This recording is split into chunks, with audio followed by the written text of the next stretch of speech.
자, 369페이지 특수지상권이죠. 처음에 이제 구분지상권이 나오는데 이건 어려운 건 아니죠. 땅 속의 특정층, 공중의 특정층에다가 설정하는 토지 사용권 우리가 구분지상권이라고 하고요.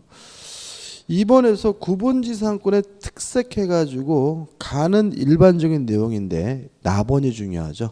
수목이 빠진다. 다시 말하면 구분지상권의 목적은 건물, 기타, 공작물까지고요. 수목의 소유를 목적으로 한 구분지상권은 성립되지 않음을 주의하시기 바라고요. 3번 구분지상권에 설정해가지고 복잡하게 나와 있는데 이게 이런 문제죠. 구분지상권을 설정할 때는 토지 소유자와 설정 계약을 하고 등기를 함으로써 설정하게 되는데 문제는 토지 소유자만 피해보는 것이 아니라 이 땅에 예를 들어서 이미 지상권자가 있는 상태라면 이 땅 속에 구분지상권이 설정되면 지상권자가 피해를 볼 수가 있기 때문에 지상권자의 동의가 필요합니다. 다시 말하면 토지 소유자 외에 다른 권리자가 있다면 다른 권리자 전원의 동의가 있다면 구분지상권 설정이 가능하다는 거 그거 조심하시기 바라고 넘겨보시면 구분지상권 효력은 일반적인 내용이죠. 그래서 구분지상권은 개념 땅 속의 특정층 공중의 특정층에다가 설정하는 것이 구분지상권이라는 점.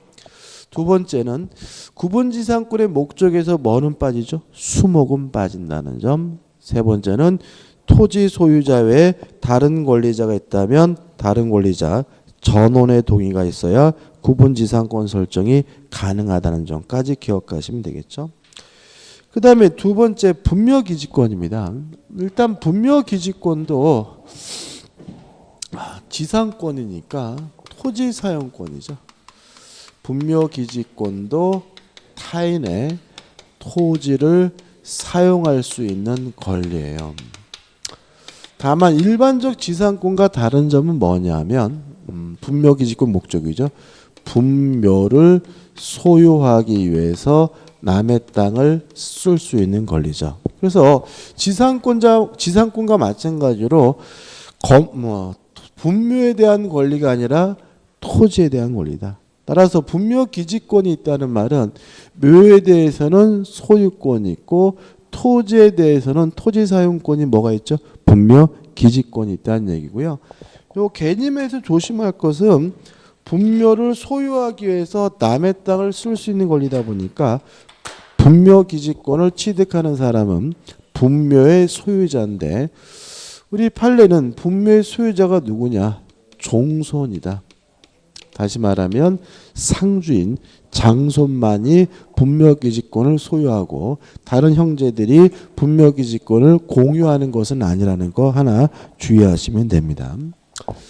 그 다음에 성립 요건으로서 발생 원인이 필요해요. 첫째, 토지 소유자의 승낙이죠.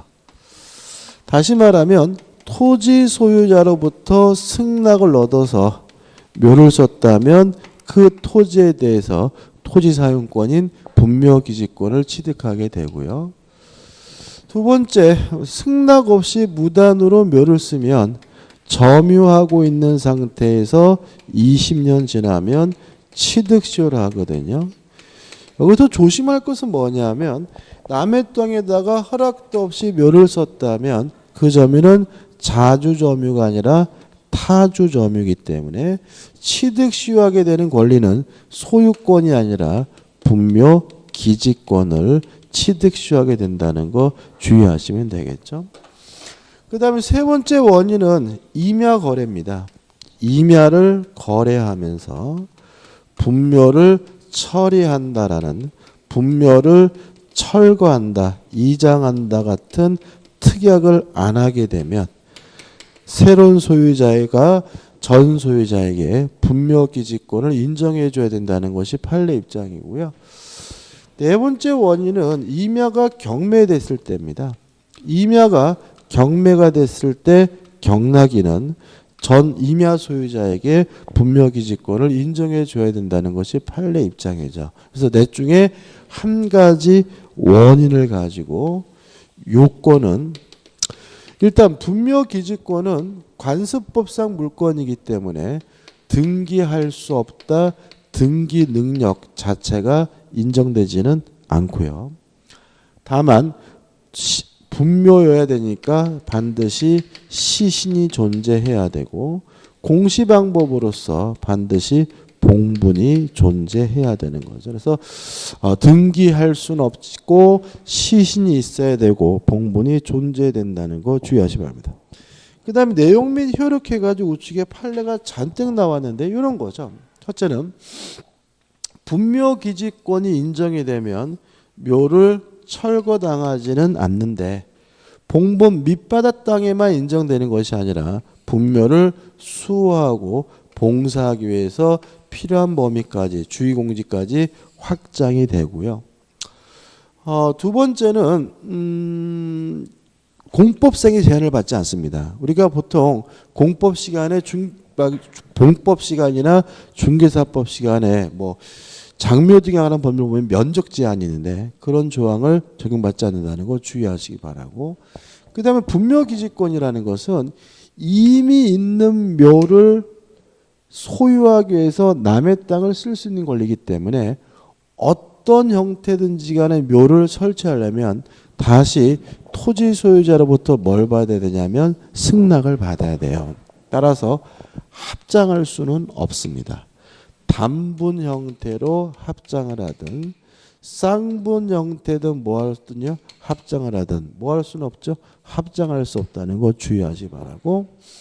그 다음에 존속기간은 약정기간 동안 존속하는 것이 원칙이지만 약정기간이 없다면 수호하고 봉사하는 한 계속되고요. 지료는 원칙이 뭐죠? 무상이기 때문에 지료 지급에 관한 특약이 없는 한 지료를 청구할 수 없다는 거 주의하시기 바랍니다. 이 정도죠. 372페이지 오시면 대표예제가 나와요. 한번 풀어보죠. 제사 주재자인 장남갑은 이렇게 나와 있죠. 왜 제사 주재자인 장남갑이라고 해놨냐면 분묘기지권을 취득할 사람은 뭐죠? 종선이어야 되니까 이렇게 써주고 있는 거죠. 1985년 의뢰 토지에 허락 없이 부친의 묘를 봉분 형태로 설치한 이래 2015년 현재까지 평원 공연하게 분묘기지를 점유하여 분묘의 수호와 봉사를 계속하고 있다. 다음 설명 중 옳은 거죠. 그러면 일단 승낙 없이 묘를 썼으니까 분묘기지권은 갖지 못했는데 몇 년 지나면요? 20년 지나면 취득시효하니까 1985년부터 20년이면 2005년이죠. 그럼 이 사람이 2005년에 이미 분묘기지권을 뭐한 상태죠? 취득시효한 상태임을 알 수 있죠. 따라서 1번. 을은 갑에게 분묘이장을 청구할 수 있다. X. 이미 갑에게는 뭐가 있습니까? 분묘기지권이 있으니까요. 2번 갑은 을에게 분묘기지에 대한 소유권 이전 등기를 청구할 수 있다. X죠. 이 사람이자면은 타주점이기 때문에 20년 지나면 취득시효하는 것은 분묘기지권이지 뭐가 아니에요? 소유권이 아니죠.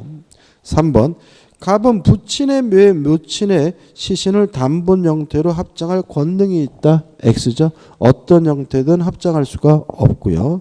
4번 갑이 분묘기지권을 포기하는 의사를 표시한 경우 점이 포기가 없더라도 분묘기지권을 소멸한다. 맞습니다. 따라서 만약에 갑이 분묘기지권을 포기한다면 을은 갑의 묘를 뭐죠? 이장하거나 철거하는 것이 가능하게 되는 거죠. 4번이 답이고 5번 갑은 을에게 지료를 지급할 의무가 있다. X죠. 지료 지급에 관한 특이하게 없는 한 지료를 달라고 뭐 하지 못합니까? 청구하지 못하죠. 그다음 우측에 이제 뭐가 나오냐면 관습상의 법정지상권이 나오고요. 이 법정지상권도 어렵게 하면 한도 끝이 없이 어렵고요. 또 의외로 간단하게 해결될 수가 있어요. 근데 이게 문제가 나오면 좀 까다롭게 느껴질 수 있는 부분이니까 좀 유의하시기 바라고 좀 생각을 좀 해보셨으면 좋겠어요. 자, 두 부분 나눠서 할 건데요. 일단 처음에 이제 개념입니다. 건물이 존재하고 있고요. 건물의 소유자하고 토지 소유자가 같았어요.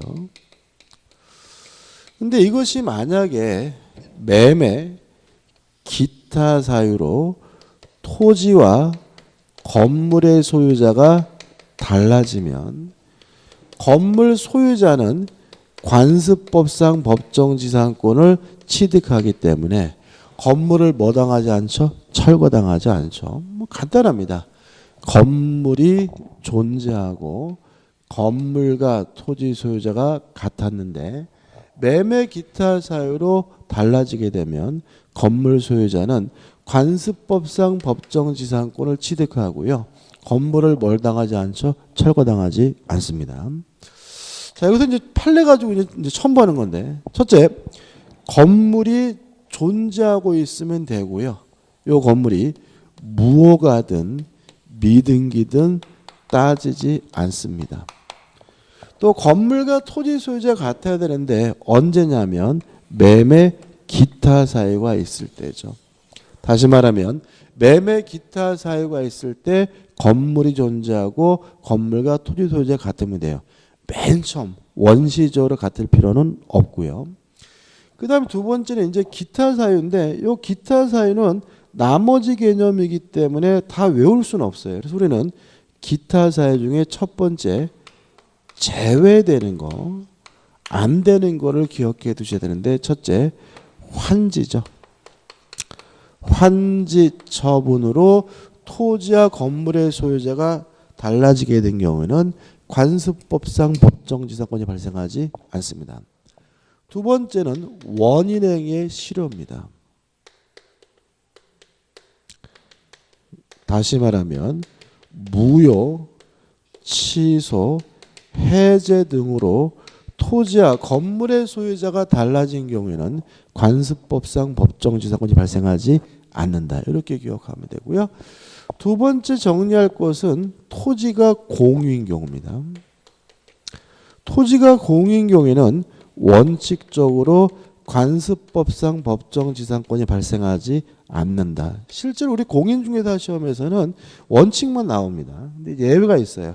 공유토지가 분할이 된 경우에는 분할로 토지와 건물의 소유자가 달라진 경우에는 관습법상 법정지상권이 발생한다.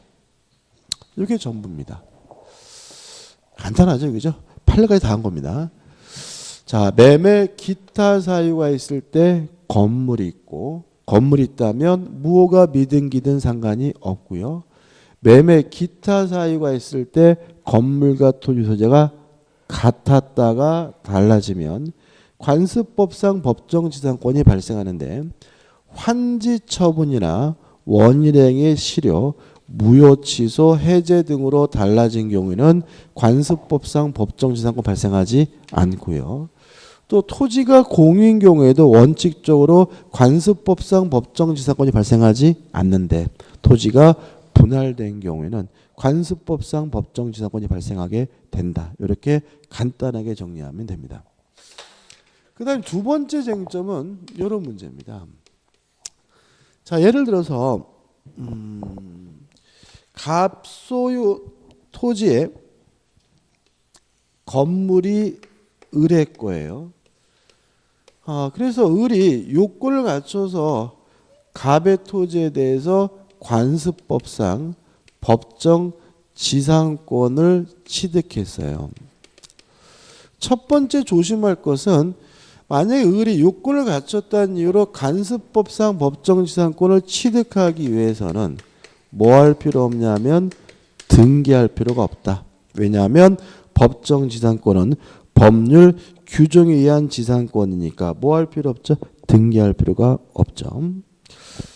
따라서 이런 상태에서 만약에 갑이 이 토지를 정에게 양도했다면 을은 자신의 법정 지상권을 가지고 등기 없이도 정에게 뭐 할 수 있죠? 대항할 수가 있다. 그죠? 근데 문제가 되는 것은 뭐냐면 을이 이 건물을 병에게 양도를 했어요.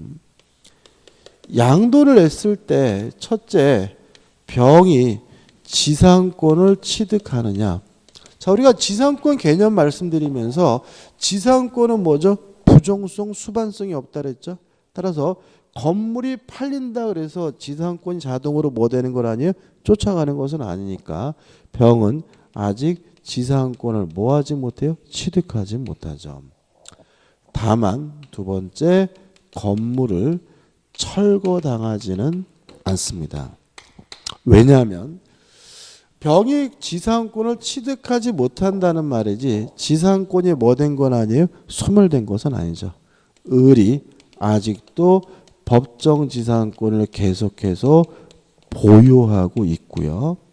따라서 병은 을을 대위해서 토지 소유자인 갑에게 지상권을 설정해 달라고 청구하는 것이 가능한 상태이기 때문에 건물을 뭐 해줄 필요는 없어요? 철거해 줄 필요는 없고요.